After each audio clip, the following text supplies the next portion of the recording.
Are you afraid of screwing this whole thing up? Are you afraid of being the one who blows up your marriage? Are you afraid of joining the wrong program or hiring the wrong therapist or doing something wrong so that something is messed up that you can't suddenly go back and fix? That's what I want to talk about today is that fear, that analysis paralysis, that lack of trust in yourself after infidelity. And first of all, I want to start by saying it's totally common. It is totally common to suddenly have no trust in yourself, to suddenly start questioning your ability to ascertain the truth, to discern truth from lies, to figure out if somebody's a good person or not because of what you have been through. If you're anything like me, I spent my whole life truly wanting to do the right thing. I've never wanted to screw things up. I don't want to make a mistake. Like, do I do I think that I'm perfect? No. But I also think that I am wise enough and smart enough that I can figure things out. You know what I mean? Whether it's looking at Google reviews or Yelp reviews or, checking reviews online, like I check things out because I don't want to make a mistake. I overthink. I know there's so much information online now that it also makes overthinking kind of easy, but it's also kind of a benefit because it helps us figure out what is going to be good for us, whether it's the right quality and the right price, whether it's the right program and the right person, whatever it is. I have spent my whole life honestly trying to do right. And I feel like you're probably a lot like that too, because everybody that I work with, everybody that I talk to, parrots that back to me. They say, how could this have happened to me, especially because I try so hard? Because even though I do mess things up, my heart is in the right place. And I try to be kind and generous and authentic and do my research. And how could somebody then hurt me when I have tried so hard?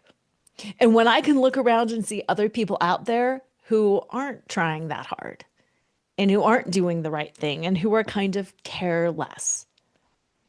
And I think that's what one of the things that makes infidelity even so much harder to come to terms with.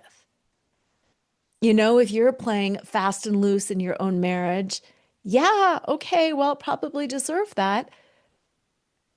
But I've been doing this work for a long time now, and I have never met anyone who's like, yep, kind of deserved that, kind of saw that coming, didn't surprise me. Everybody that I've met has been completely blindsided. And part of the reason that they were blindsided is because they are so genuine. They are so caring and they try so hard to do the right thing. And then all of a sudden, out of the blue, they find out about this infidelity and then they feel like they are tasked with figuring out what to do next. It's like, woohoo, balls in your court, figure it out. And they're like, I don't even know what court I'm on. How can I figure that out? And not only is it wildly unfair, it is wildly unfair, but it's also extra hard because you don't have any control. And I think for me, for you, for most people listening, we're used to having a certain amount of control. We're capable people. You know what I'm saying? We we've researched things, we've read things, we've understood things. We're smart. We can figure things out. If something happened with our kids, we're like, I'm on it. I can take care of it. If something happens with the house, I'm on it. I can take care of it. Even if it's something that we don't know about, I'm on it. I can research it. I can Google that. I can figure it out and I can take care of it. And I know for me, I spent so many years truly taking care of everything around the house. The emotional labor, the physical labor, I did all of that in part because I was good at it, in part because I was capable, in part because it was a gender role, you know, in part because I didn't even at the time cognize the difference between what I was doing and maybe what I should have been doing and should have not been doing. I just slid into this role. I slid in to this role and it worked. Our family worked. Our life worked. But I also got really good at taking care of other people's emotions, tiptoeing around my husband when he needed tiptoeing around. You know what I'm saying? It's like we get good at adapting, so then we make things worse. Should we have maybe tiptoed around our spouse at different times? No, we should have spoken our truth. We should have had two emotionally mature people coming together and having a conversation, but that's not always how it worked. But we were the ones that made it work anyway. So then when all of a sudden this infidelity bomb goes off, what our brain says is, I can fix this, I can fix this, I can fix this. Because for 100 million years, our brain has gone, I can fix this, I can fix this, I can fix this. And we do. So not only do we have this emotional devastation that, oh my God, my partner cheated.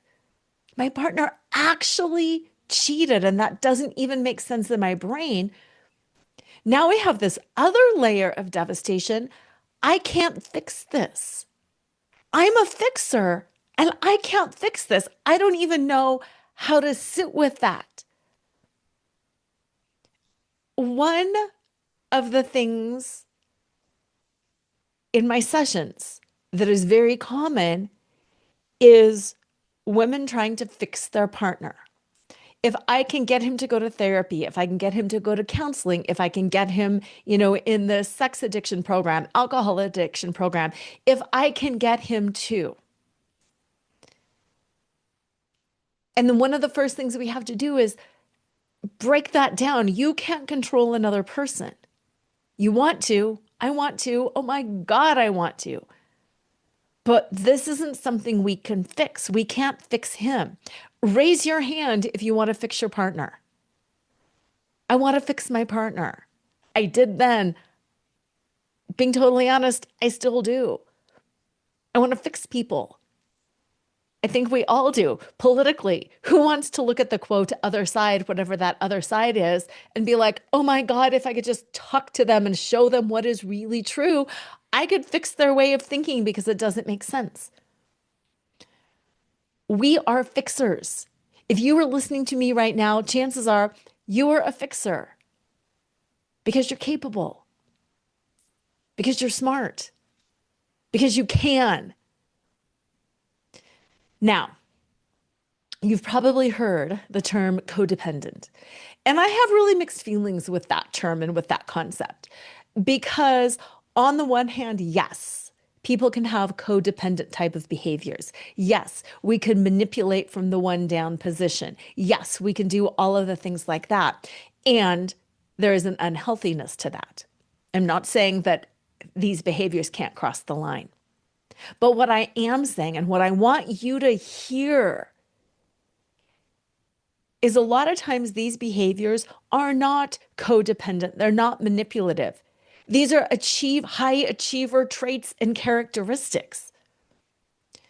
High achiever traits and characteristics that have been weaponized and turned against us.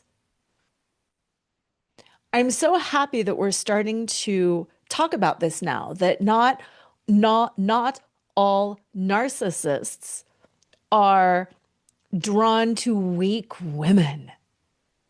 They are drawn to strong, capable women who are effective and efficient and can easily solve problems and put their needs aside in order to serve the greater good. And all of our positive characteristics get hijacked and turned against us. And having that realization in and of itself is another betrayal. That's another betrayal. Your strengths are suddenly your weakness. Your strengths are what allowed this situation to go on longer than maybe it could have or should have. Had you been a different kind of person? Had you truly been the damsel in distress? Had you truly been incompetent and incapable? Maybe it wouldn't have gone this far. And that's mind twist, isn't it? That is a huge mind twist that I overfunctioned and I ran this family. And because I was so capable and so competent and so emotionally adept and attuned, whoa, this situation might have lasted longer than it would have had I not been this capable. Boom. This is the whole reframe. You were not cheated on because you're worthless. You were cheated on because you were powerful. Whoa, I know. Sit down. Mic drop. You were not cheated on because you're worthless and weak. You were cheated on because you were powerful, strong, and capable. Let that sink in for a moment. You were cheated on because of your strengths. I know. Now, I want to own this and say these are some wild generalizations that I'm saying. These are concepts. This is conceptually speaking. This is not you are to blame because you're so capable. This is not you are to blame because you're so capable. This is part of the reason that this happened. Part of the reason that this went down the way that it went down is because you're a high achiever and you were taken advantage of. And who gets taken advantage of? People who have an advantage. Who gets taken advantage of? People who have an advantage get taken advantage of. Again, this goes deep. This goes deep. If your partner viewed you as somebody with an advantage, then they could take an advantage of you because they saw you as being stronger than them, more capable than them, more emotionally attuned or mature or aware than them. Yeah. Did your partner ever say to you, I didn't think this would hurt you? And inside you go, are you really kidding me right now? How can you say, I didn't think this would hurt you? What a lie. What a story, right? Do you know the truth of that? They didn't think this would hurt you because they saw you as someone who couldn't be hurt. Because maybe they didn't think you really loved them. Maybe because they thought you were so strong and capable, you didn't need them. Maybe because they saw you doing everything anyway and they felt emasculated by your strength. Breathe, breathe, breathe, breathe. This is not blame. This is not shame. This is a deep subconscious dynamic that I'm talking about. A deep subconscious dynamic in the masculine that is a little bit afraid of the feminine, that is a little bit afraid of not being man enough, that is a little bit afraid of not being capable enough or strong enough.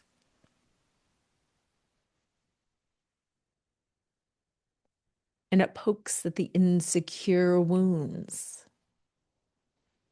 And it pokes at the not enoughness in them. And they don't feel like they can meet your needs, and they're afraid. And for a man to say, I'm afraid, suddenly makes him not a man anymore. And he doesn't want to be a scared little boy. And God forbid any man wants to be feminine and emotional. And all of those thoughts go through their head. And these subconscious wounds and this deep subconscious programming about what it means to be a man and what it means to be a woman and what it means to be capable and what it means to be incapable and not good enough. And suddenly they're in this whole spiral of I'm not good enough, I'm not capable enough. She's better than I am. She doesn't really love me anyway. What's going to make me feel more like a man than cheating with another woman?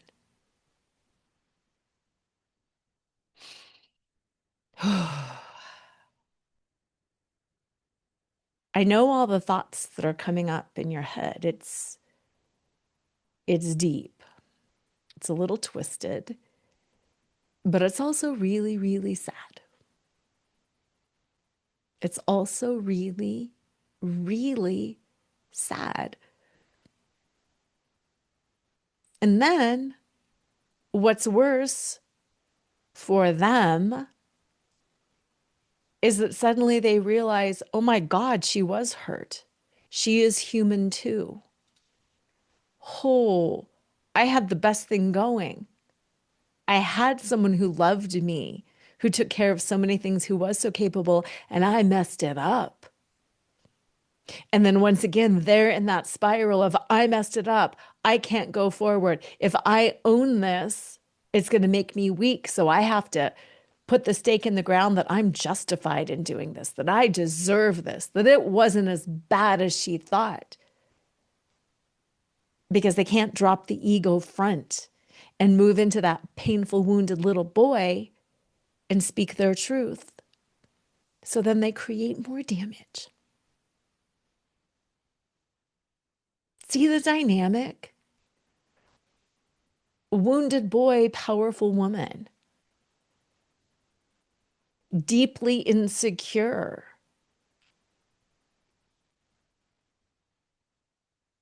Versus exhausted but deeply capable. I mean, honestly, don't we always have to do twice as much to get half as much recognition? Yeah. We're used to embodying that role. Yeah, men weaponize their incompetence because society has told them that they can do it. And we have told them that they can do it by being twice as capable.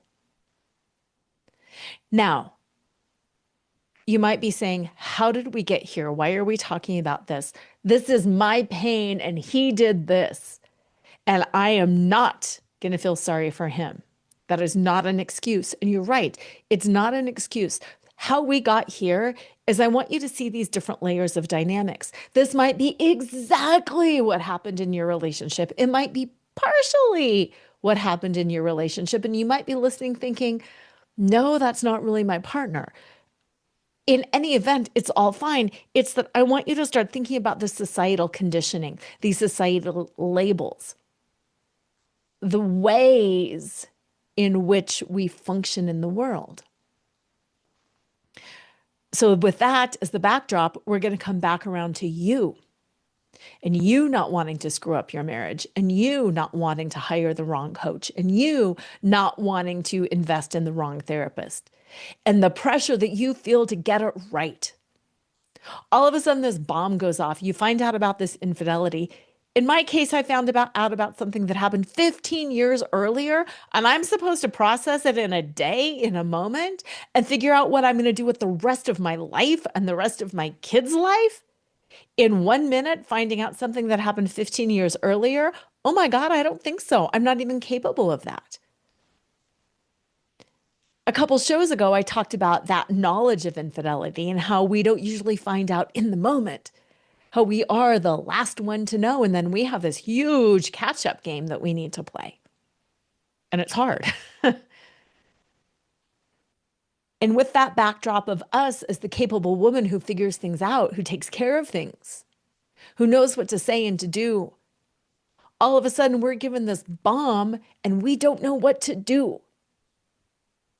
And we don't know what to do, A, because, oh my God, this is 15 years worth of stuff. This is 20 years worth of stuff. This is 3 years worth of stuff. And nobody can figure out what to do. But then, second of all, we don't know what to do with it because we don't have a narrative. What's the narrative around betrayal? Once a cheater, always a cheater. Take him for all he's worth. If he cheats, I'm out of here.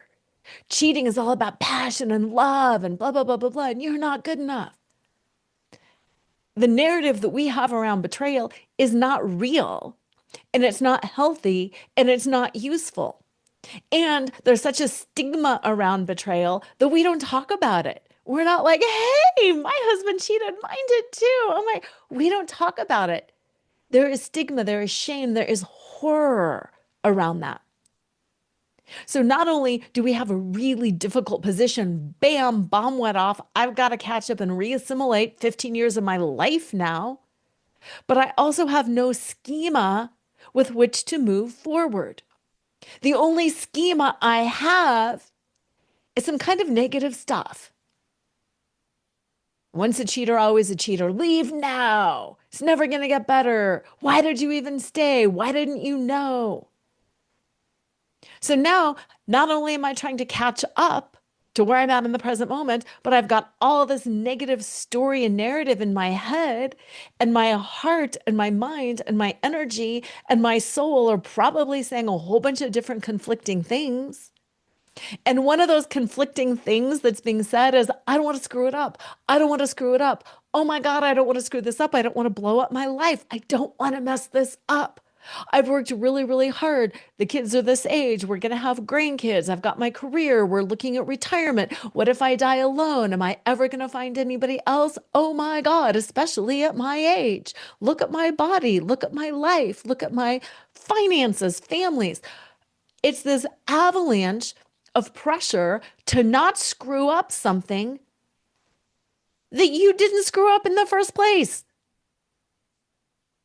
And that is not fair. Oh my God, that is not fair. That is so wildly unfair.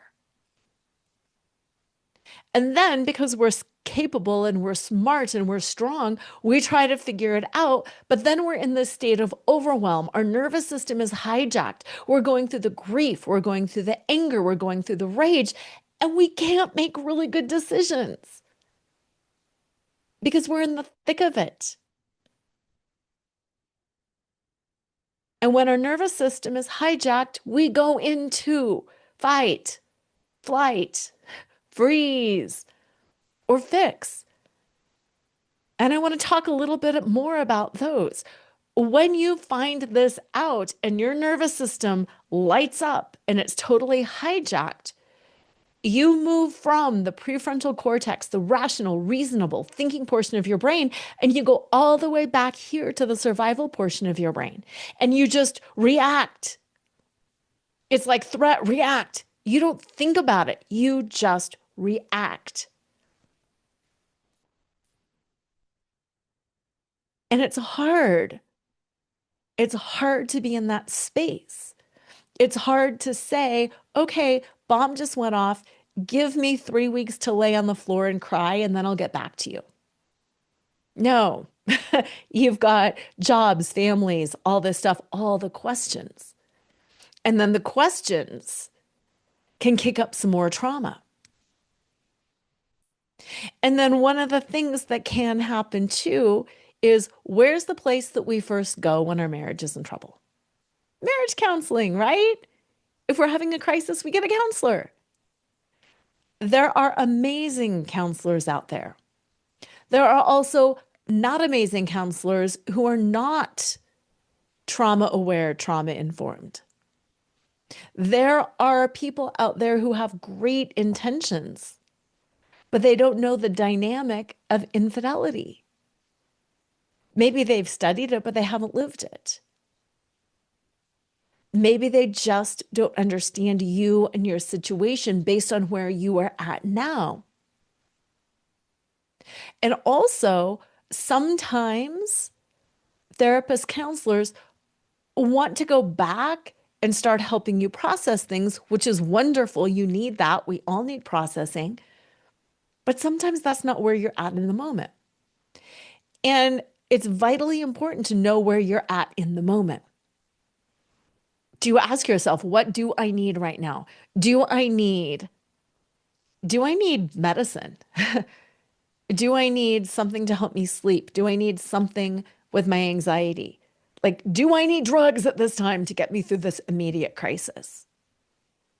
If I honestly need a higher level of mental health care, it's important to get it. Now is not the time to say, oh, but I don't like drugs. Oh, but I don't really believe in sleeping pills. Oh, but I don't really want to go inpatient. Oh, I can manage this. Let me just say, now is not the time to manage anything. Now is not the time for you to manage anything. Now is the time for you to get all the help that you need. Maybe it's even just herbs or natural supplements. But if you are having a tough time with your mental health, get a higher level of mental health care. It's like you don't just think your way out of postpartum depression. You don't. You don't just get over a postpartum. You can't just take a bubble bath and have postpartum depression go away. If you're struggling, get help. Get good, qualified help. You're not going to be on meds forever, but get the help that you need right now. If you need a trauma specialist, get a trauma specialist right now. Get somebody who isn't going to immediately take you to a place that might re-traumatize you. I can't tell you how many people that I've worked with and they're like, I went to a therapist and their first question was, what did you do wrong? Oh, oh my God. No. Seek out professionals that meet you where you are at. Self-reflecting on your part of a situation is healthy later down the road. Not right now. And it was never your fault in the first place. Was there contributing factors? Of course, there always are in every situation. But nothing you did ever caused the cheating. I want you to be a discerning customer. I know you are a discerning customer. You probably check Google reviews and Yelp reviews and figure things out and talk to people. But do you like this? Do you like Lululemon versus Athleta better? Do you like... We talk about it, right? But so often when we see a therapist or a coach or a counselor, we assume they are the expert and we let them take the lead. And when we are so hurt and so traumatized and so flooded and so overwhelmed and we're in that state of fight, flight, or freeze, we forget that it is up to us to be discerning. We can ask questions. We can say, that doesn't feel good for me right now. We can say, no, thank you. I think I'm going to find somebody else. And we can interview 3, 5 different coaches or therapists. One of the reasons that I always offer a $97 introductory session is so that people can feel what it's like to be with me. You hear me on the podcast. You see me on YouTube. But let's talk together. Let's see if we gel. For $97, you get an introductory session that lasts an hour, and then you're like, okay, I really like this.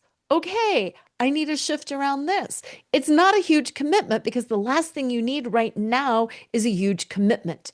You don't know what you're going to choose. You don't know if you need help choosing. You don't know what your partner is going to do. Things are going to look very different in 3 months, in 6 months, in 9 months. Let's just get together now. See if it works now. See what my ideas are now. Bounce things off of me now. And then, with that knowledge, move forward. If you want to book your introductory session, by the way, literally, if you go to introductorysession.com, www.introductorysession.com, it takes you right there to the calendar link where you pay and you schedule. You can cancel if you need to cancel. You can reschedule if you need to reschedule. I'm truly here to serve you in whatever you need. So, how does your nervous system feel when you hear that? Oh, hey, not a big deal. Versus, I'm going to lock you in and you can't make a mistake and blah, blah, blah, blah, blah. Introductorysession.com. Easy peasy. I used to always say with my kids, easy peasy, pumpkin cheesy. Anyway, ask questions. Notice how it feels, because that is going to help get you out of fight, flight, or freeze so you can get back into the prefrontal cortex and start making decisions that make sense. I'm going to break that down a little bit. You're smart. You're capable. That's that energy oftentimes of fight. I'm getting in here. I'm getting in here. I'm going to do it. I'm going to do it. I'm going to do it. And I've been hurt, and dang it, I'm going to make this right. This is not justice. I'm going to make it a just world for me. I'm going to fight. He says this, I'm going to fight that. That's not true. She says this, I'm going to fight that. It's not true. It's that real aggressive, hard line. No way. I'm taking you on. Breathe into that. Is that always the best decision? You want to hear a little story?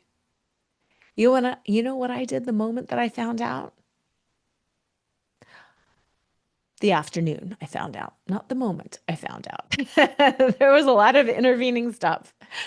But when I went into my fight mode, I got on the phone and I called my husband's work and I reported him for an ethics violation.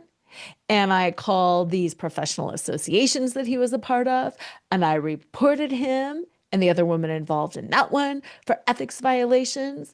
And I just boop, boop, boop, boop, boop, did all this stuff because I'm like, you are a bad person and I'm not going to stand up for that. And I'm a good person and I'm going to show you and I'm going to take you down.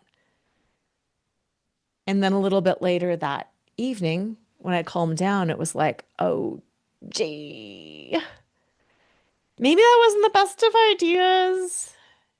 Maybe that's going to actually come back and bite me if he loses his job. And we end up getting divorced, and suddenly there's no money for maintenance. Oh, or even if we stay together and he loses his job, and oh, this might not be the best idea. That's fight. That's why you don't want to be in fight. You can make some big mistakes. And if your driving factor is, I don't want to screw this up. I don't want to blow up my marriage. I don't want to ruin my kid's life. I don't want to have to leave my home, my family, my retirement accounts, all the things that we've created together. If you're in fight, you're going to blow it up. I know. Flight is isolation, getting the heck out of here.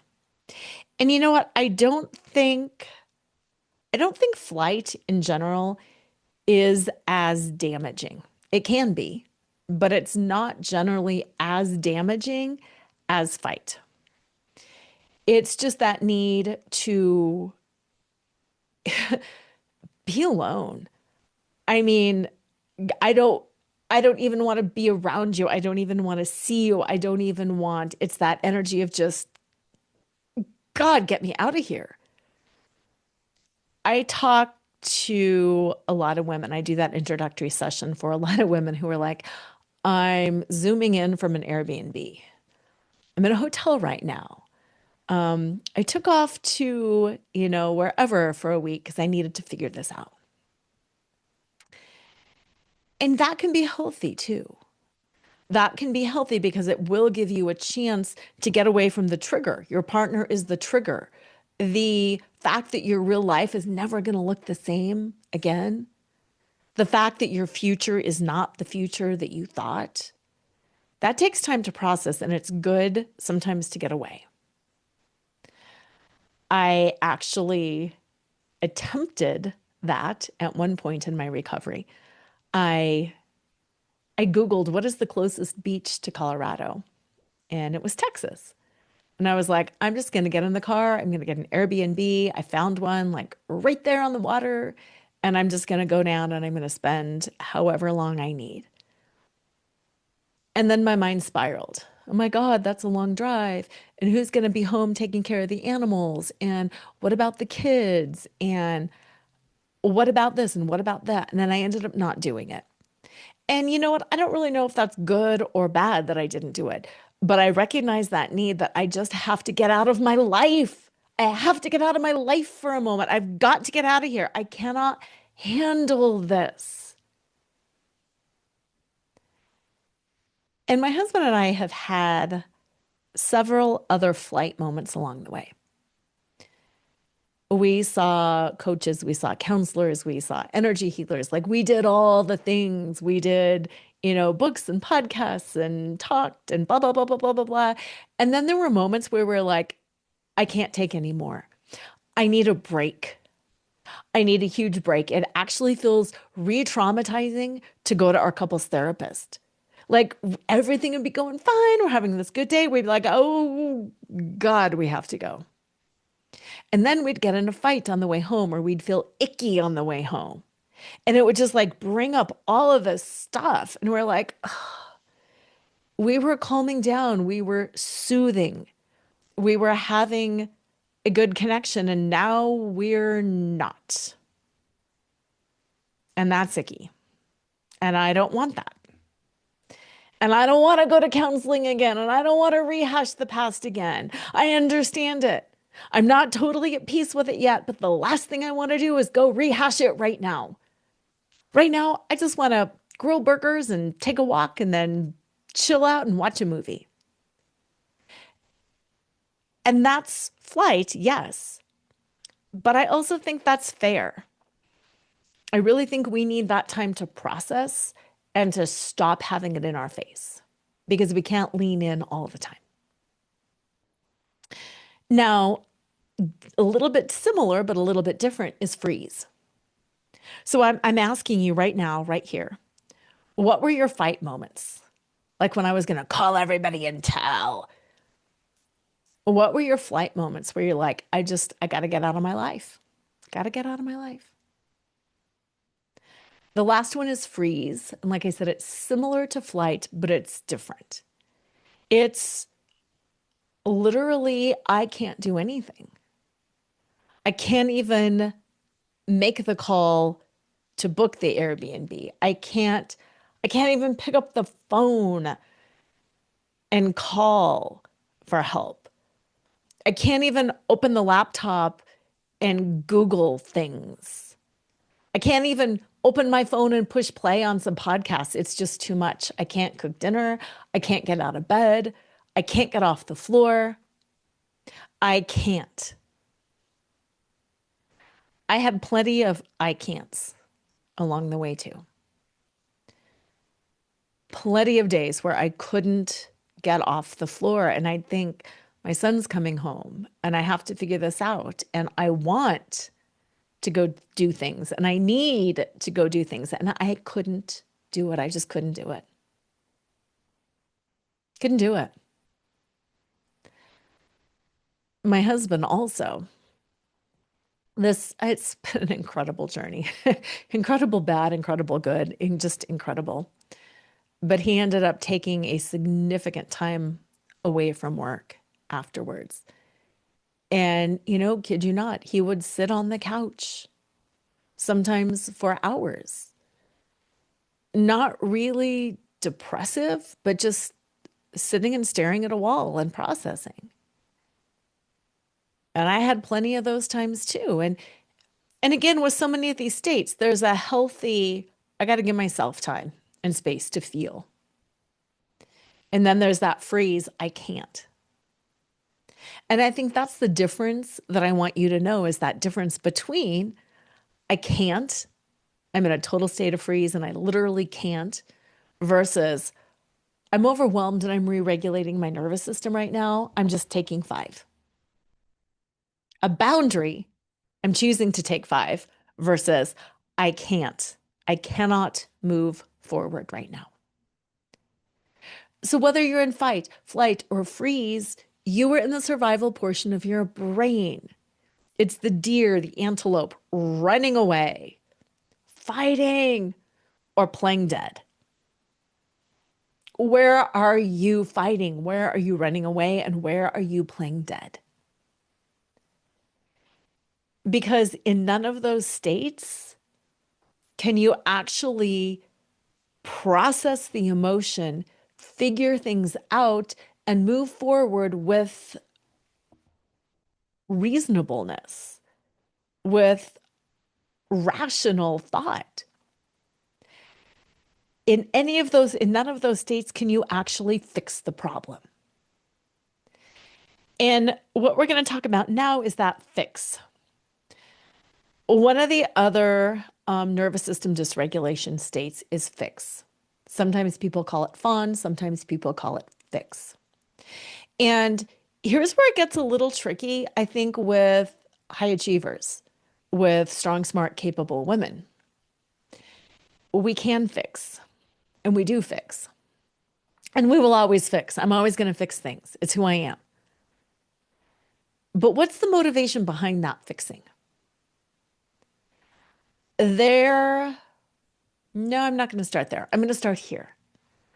I was raised to not say things in order to keep the peace. My mom, my grandma, women of that generation didn't have much of a voice. They were not supported in speaking up. They were not trained to do that. So part of my upbringing in that lineage was don't make your dad mad. Just don't say anything and do what you need to do anyway. Don't rock the boat. So and so will be gone pretty soon. So that's the backdrop of my upbringing. I think maybe many of you had a similar type of backdrop. We have become more aware, more empowered as a society. But I think those of us who are 40, 50 on up probably had a lot of those messages growing up. Just bite your tongue. It's not worth it. And in some cases, it's not worth it. We don't always have to speak up for everything all the time. Yes, sometimes just put on the smile and get through it.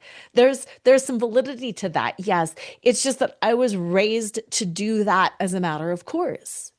Instead of, you know what, ascertain, is this really important? Do you need to speak your truth? Does this matter? How is that dimming your light? How is that dimming your truth? How is this impacting you? If it's impacting you, you are worthy of speaking up. You are worthy of advocating for yourself. You do not have to hold other people's pain or discomfort. That's the balance I think that we are moving into. And that is one of the gifts that comes from the infidelity experience. It's a higher level of wisdom, a higher level of knowledge of what matters and what doesn't matter. Where do I get to speak my truth?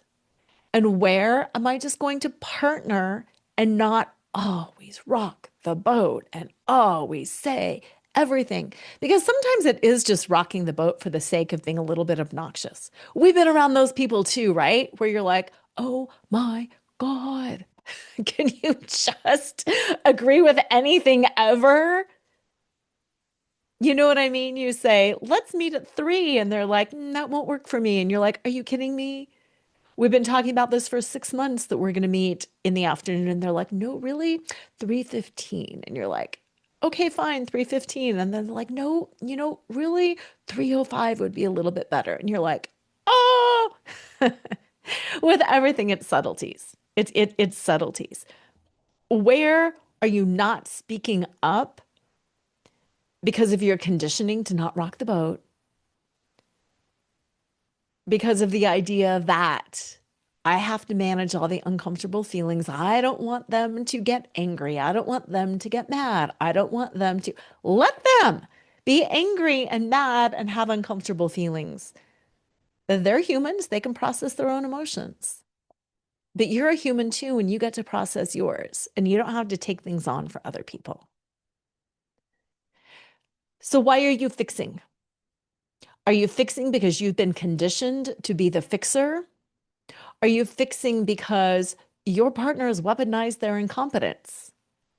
Are you fixing because in a partnership, we have different strengths and we have different weaknesses, and this is just your strength and you just take it on and your partner is taking on their strengths, and it's even and it's balanced and it's fair and it feels like it's in flow? There's a lot of things that I can fix because I'd rather fix them, because I like to fix them because I'm good at them. There's a lot of things that my husband is going to take on and fix because he likes it and he's good at it.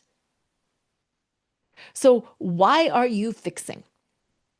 If you are fixing because it is within your wheelhouse and you feel good and strong and empowered to fix it, fix it. And if you're fixing because you're hoping to prove something, you're hoping to keep somebody else quiet, you're hoping to, then that's fawning. And a lot of us go into the pick me dance when we find out about infidelity, which is also a way of fawning.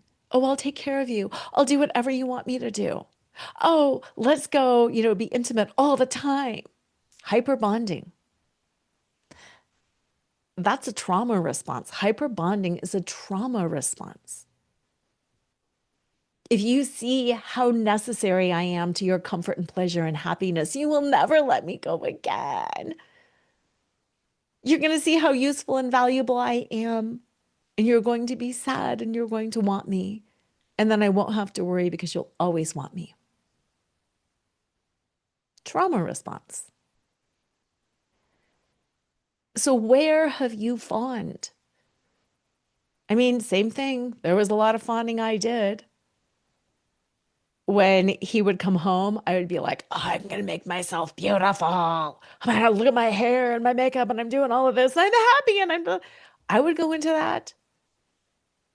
We all go into all of these trauma responses. We tend to have a default one or two, but we all go into all these trauma responses. So where have you fawned?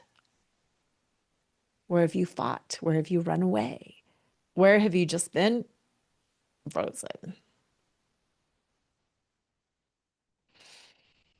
What can you do to re-regulate your nervous system so you can think and be functional? Because you are a thoughtful, functional person. I want to give you some just practical tools. Taking a walk, listening to music, working out, doing yoga, dancing, breath work, journaling, watching the sun rise or set, reading a book that you enjoy,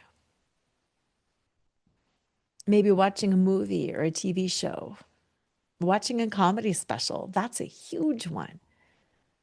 Talking to a friend, being with animals, volunteering somewhere. There are so many things that we can do. But sometimes we just need that calming in the moment. Rock your body side to side. Hum. Sing. Gargle. Believe it or not, gargling, humming, those all tone the vagus nerve, which can help calm and re-regulate your nervous system. When I work with people on my Betrayal Recovery Lifeline, which is the 24/7 Voxer access, Voxer is a walkie-talkie app That's one of the things that I tell them to do. Whenever you are starting to lose it, talk it out to me. In the moment, talk it out. I'm safe. I'm private. Talk it out. Talking also, the vibration helps tone things. I love a lot of the Kundalini yoga because it's got the chanting and the breath work and the movement, but it brings you back in to a regulated nervous system. Shaking, just shaking your hands, reaching above your head, shaking your hands, and then being like, leaves fluttering to the ground and folding forward and doing that 4 or 5 times. That somatic processing is huge. And why you want to do this is so that you can get back to that state of being capable and making decisions that you're actually really happy with. I started the show saying how it's so wildly unfair that we're left with this feeling that I don't want to screw things up. And what if I screw things up? And we're not the ones that made the mess. And I just want to validate and acknowledge and hold that truth. You weren't the one that made the mess. And now you are being tasked to clean it up. And it is so unfair. And that wild unfairness of it is enough to send us into fight, flight, or freeze. It's enough to trigger our nervous system. Every single time you think about it, it can trigger you again. So that's why I want you to have this full understanding. Like, here's the backdrop of you and your life. Here's the backdrop of him and his life. You are in this role of high achiever, of capable, strong woman. And you can fix these things.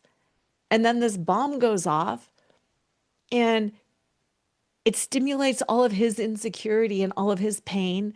And then it puts you into this hyper overdrive of, was I ever good in the first place? And then it knocks you down. But I think what I want you to know, most importantly, is you are capable.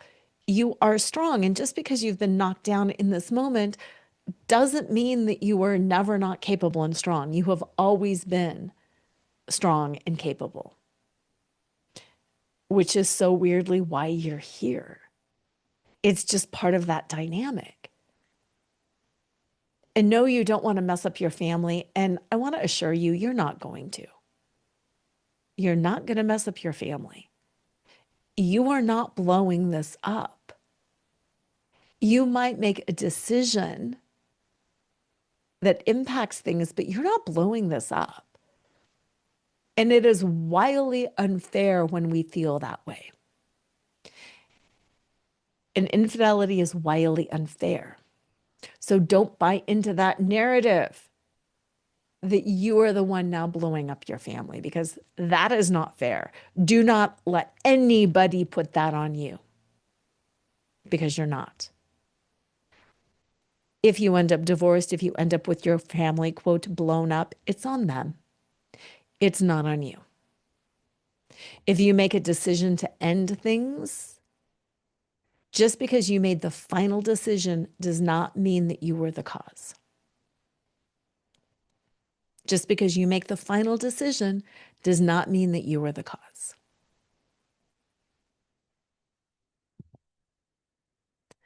An analogy that I have said before, you might have heard it before, but it's such a good analogy. Infidelity is like the neighbor's dog running into your house and pooping all over the living room carpet and then running away. And when you tell the neighbor, they're like, bummer. And they refuse to clean it. You have just had a dog poop in your living room in the center of your house. And yes, you are the one being left with the mess. And yes, it is wildly unfair. And yes, you have to decide what to do. and you can do some things that fix it right away. You can decide later and you can just live with that poop. I often say you can throw a rug over it and it looks great immediately, but eventually it's going to start smelling and that poop is going to squish between the floor and the rug and it's going to make things worse. You can clean it up half-heartedly and have a stain and a little bit of a smell, or you can really invest, dig in, do the deep cleaning. Hire a carpet cleaner, get the right chemicals, clean it 2 or 3 times, air it out, do whatever you need to do to finally and fully get it out. And it's not that you've messed it up if you try a DIY option first and realize it doesn't work. You just tried it and it didn't work, move on. But what I want you to know for today is you're not going to mess this up. You're too smart for that.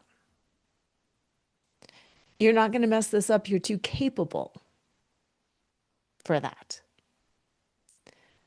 This is not what you planned. It's not what you expected. But sadly, it is what you've got.